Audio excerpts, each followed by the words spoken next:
अगर गांव में किसी के पास थोड़ा बहुत नया नया पैसा हो जाता है तो वो इसकी भैंस की आंख प्रधानी का इलेक्शन लड़ने के लिए परेशान घूमता है।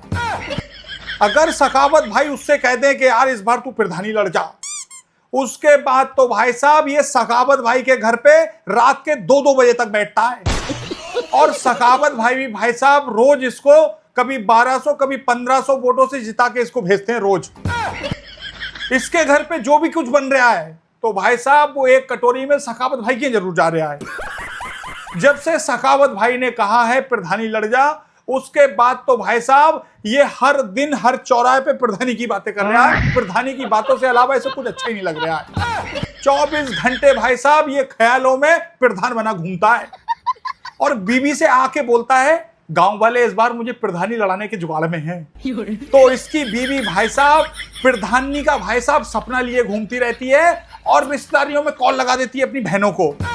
कौन लगा के बोलती है इस बार प्रधानी लड़ने के मूड में फिर रहे हैं ये, कह रहे थे अगर पुरुष वाली सीट आएगी तो मैं लड़ूंगा और महिला सीट आएगी तो तुझे खड़ा करूंगा।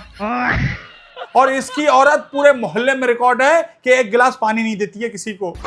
लेकिन जैसे ये खबरें उड़ी हैं कि प्रधानी लड़ रही है प्रधानी लड़ रही है, उसके बाद तो भाई साहब कोई भी घर में बैठने जा रहा है तो कहती है चचा एक कप चाय बना दूं?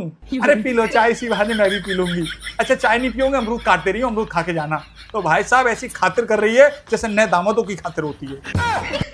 जब मोहल्ले में ये बात फैलती है ये प्रधानी लड़ रहा है प्रधानी लड़ रहा है, तो उसके बाद तो भाई साहब ये बहाना ढूंढता फिर रहा है बैनर छपवाने का। कैसे ही छोटा मोटा त्योहार आ जाता है तुरंत भाई साहब ये फोटो खिंचवा ले हाथ जोड़ के कुर्ता पजामा पहन के, और बैनर पे लिखवाता है कर्मठ जुझारू ईमानदार शिक्षित और सहनशील। शिक्षित तो ऐसे लिखवाता है जैसे पीएचडी करके लंदन से आया हो। अगर इससे कर्मठ और जुझारू का मतलब पूछ लोगे ना तो भाई साहब ये प्रत्याशी भागा भागा फिरेगा, मतलब नहीं बता पाएगा।